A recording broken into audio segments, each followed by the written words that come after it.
The body resists new thought because it recognizes it as change and is fearful. Humans are fearful of that which they do not understand. This has always been so. This is why there can be no such thing as salvation for humans that will come as a magical gift from a God we picture as sitting on a throne. Education is the only path to spiritual growth. This education can take many, many forms, but does need to be structured with progressive guidelines. As the body resists the new vibrations, it sets up a conflict of duality under which no part of a human form can function properly. Therefore, the decay process begins. This is different from the destruction that is caused by low vibratory fields. That kind of destruction is a clean destruction process, in that it does not reverberate into any neighboring fields.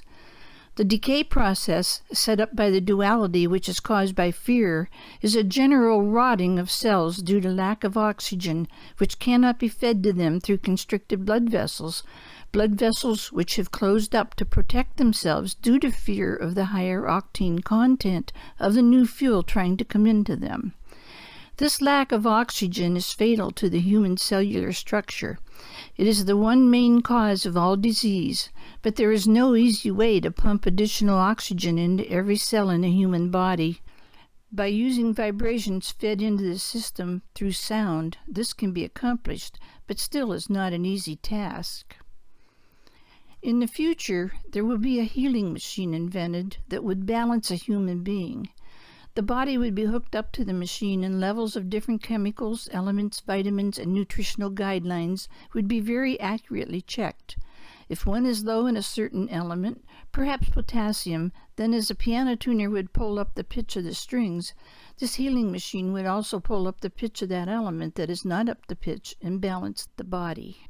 The concepts in healing that are being stressed are the balance of everything in the universe on a rhythmical basis. For every illness, there is a cure. If the illness is of natural causes, there will be a natural cure. If the illness is of man-made causes, then so must the remedy be man-made. This is a point that needs to be stressed as to why some healers do heal in one instance and do not heal in another. Even some bodies that are born deformed have had some compensation built into them before birth. If some defects were left alone, the entity would be better able to function than he sometimes is after help is given by our medical community. A good example of this is a baby born without one leg. This child, if left alone and accepted as normal by all, would be able to lead as fulfilling a life as any other. It is the fuss and the pity shown this one that causes the problems, all of them, especially the mental. The child would, if left alone, find his own way of locomotion and find his own way of doing things. True, there are many cases where doctors are able to improve conditions, and these ones can lead a normal life. Those in the higher planes are not saying don't help birth defects. What they are saying is that there is built-in help in each body that has a defect. This help may be only in a stronger mental body, but each defect has its built-in compensation. This area should be explored, and the compensations that nature made for the defect should be noted, and this information used then to help those who have the same defect caused by an accident later in life. Those in the higher planes are not condemning the medical community, but are trying to get them to go one step further in discovering what the built-in compensation for each defect is. This would help not only those born with defect, but would also help those who acquire the defect through accidental means. If an individual's soul has reached his charted lifetime, no healing is going to help or should help. This soul's intentions should not be interfered with. This is up to each individual soul, and the choice to ask for a healing must be his own. He must not be forced or healed without his permission. This is a universal law. Some incarnating entities choose to enter the new baby before birth, thereby being present at the birth of the physical form and experiencing the thrill of the explosion out of the womb. These are the people who do not search all their lives for this feeling. They did not miss it, as do those who do not enter until after the physical birth. The ones who enter after this thrill do not get over the searching for it in the form of drugs or alcohol. until the blending has taken place between the animal-based brain-mind and the incarnating spirit. Even those who enter before birth do not always experience this thrill if drugs are used for the birth. When the time comes to leave the earth scene and return home, the spirit is the first to withdraw. It starts its process back into the tiny pinpoint of a black hole. As he explodes back into the black hole, he feels the thrill in his ethereal body, not his physical body. At the birth of a child on the earth plane, this thrill is felt in the physical body. At death, it is felt in the ethereal body, which is what you will be in until your next term to come back out of the black hole into a new physical form. The babe emerges from the womb and is slapped by the doctor to start the breathing process. This should be immediately explained to the baby because there is an old wise soul in this baby's body. If it is not explained at the time it's done, the old soul will most likely register this as a negative sensation, and the first wrinkle in the new shiny brain is a negative one. This fight or battle against negativity has to be started by the parents from day one of the new soul's life. It is a responsibility as great as or greater than taking care of the baby's physical well-being, such as bathing and changing a diaper. We would say that a babe who didn't always have a clean face or a dry bottom is better off than one who does, if he is constantly being reassured as to what is happening to this unfamiliar form he is in.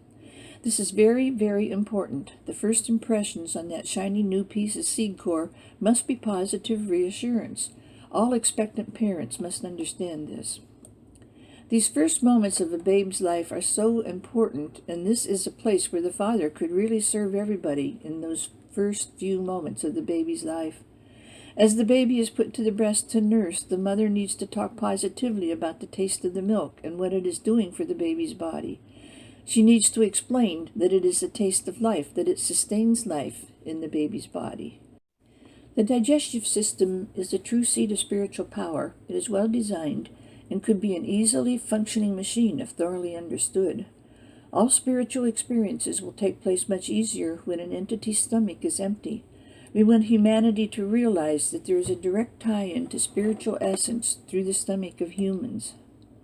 This is an area that needs to be thoroughly researched. Remember, it was the splitting of the food factory that in the beginning distinguished the human form from the animal.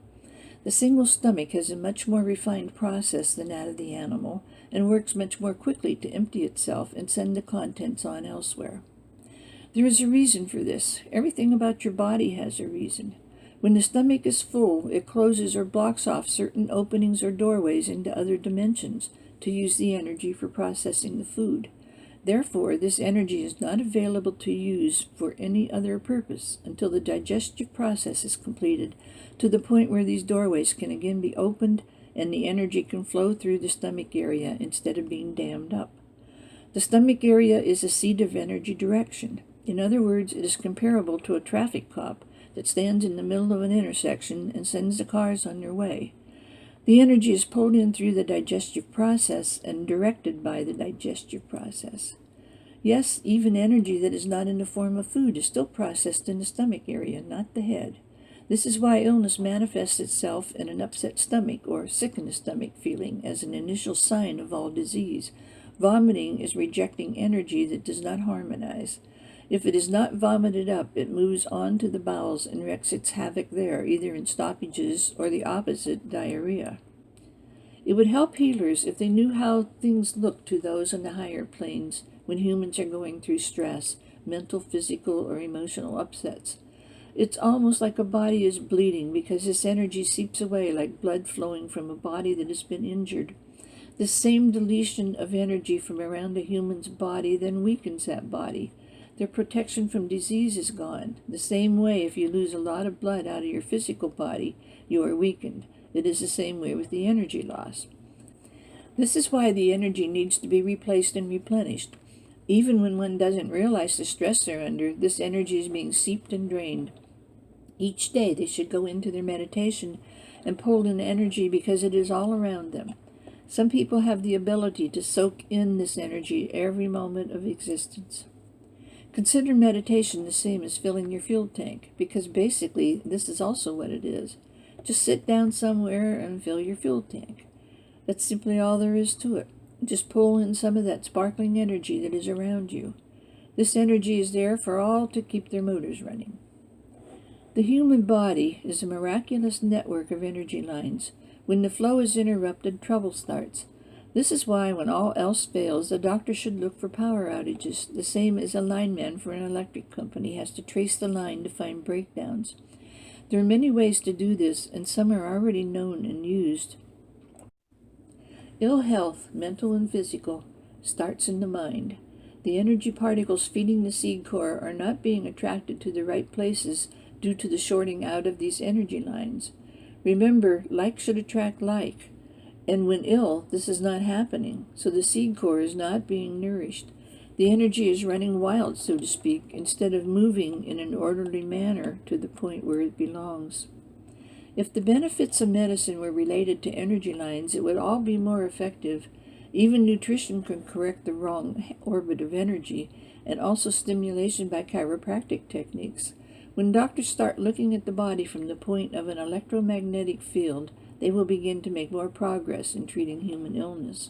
Any working in the healing field will need to develop mental discipline. The only way possible at the present time to develop this mental force would be through the martial arts. What needs to be done is a system developed by applying the same mental thought processes as used in the martial arts. The quick thrust of power that can cause a hand to break a thick board can also be used to send that energy through the hand and into a human body instead of a board. At the present time, it would be advisable for those interested in healing to start attending a class in the martial arts as a training program. When a healer has progressed through at least 3 stages of any martial arts class, he should then begin experiments on plants. After progressing through the next 3, he could progress to animals, but should have completed a black belt before attempting this thrust of power on a human. The wrong target for that power could, as you can readily see, harm the body. The work would necessitate using an X-ray picture to determine the exact location of the tumor, then marking the body. The size of the tumor must also be figured in the calculation of the amount of thrust. A novice could not be accurate enough to precisely hit the target and not harm surrounding tissue. A healer can burn out cancer, but the individual must keep it out by being responsible for changing the conditions that brought it on, no matter what they were. Healing will come to those who believe it will, or believe enough in one person's power to heal, as was the case when Jesus did his healings. This is why Jesus said, "If you believe in me, you will be healed." He didn't just mean belief in his physical body. He meant the inner awareness of what he was saying. And those healed did possess this inner awareness, or they would not have been healed. Many were not healed who came to him, but these ones were not written of. They were not healed because they demanded healing with no inner thought of why they should be healed. A healer can only heal that which was caused by an attitude that has been overcome. If not overcome, whatever it is will return and probably cause twice as much trouble. The healer can eliminate the product manifested outwardly by the wrong attitudes, but it will only be temporary if the attitudes are not changed. There is no miracle healing power anywhere that can heal the physical body wholly and completely if the attitudes are not transmuted first. The mind of the individual must do the healing. Sessions of healing should not exceed 15 minutes of the healer's time, as anything past this would be an overflow of energy and would be wasted. Also, this would be to protect the health of the healers. They are working, remember, with the fires of the universe and could harm their own forms of spending too long at each session. This whole field of healing should be treated with utmost respect because it can be dangerous. One should not play with the fires of the universe, and that is what healing energy must be to heal. It burns disease out. This can be done by a healer. He can burn disease and illness out of others, as spoken of before, but only the one being healed can keep it from returning. This is why so much healing is wasted. In any healing of the nature of a disease such as cancer, for instance, there is a process that must be gone through as far as the rhythm of the cycle of the cells. They must finish the cycle already begun before the benefits of a healing by a healer will be evident. Therefore, evidence of a healing may not be apparent for a period of weeks, depending on what stage of cell cycle this body is in at that time. The cycle of cells is on a 28-day basis the same rhythm as the female reproduction system. If this rhythm was fully understood, the healing process for all disease could be hastened. The cells go through a process comparable to the opening of a flower from a bud through the process of losing their petals, only the cells begin the pre-bud stage while the petals from the previous ones are dropping. If a healing takes place after this pre-budding stage is started, that cycle must be completed before the rebuilding process can begin with the next pre-budding stage. The cycle of the cells of each organ can be established, but it is fairly complicated. They are, believe it or not, mathematically timed to each other. Each organ or group of cells is tied in rhythmically with the others in the same way the solar system is held together by a magnetic pole into a rhythm.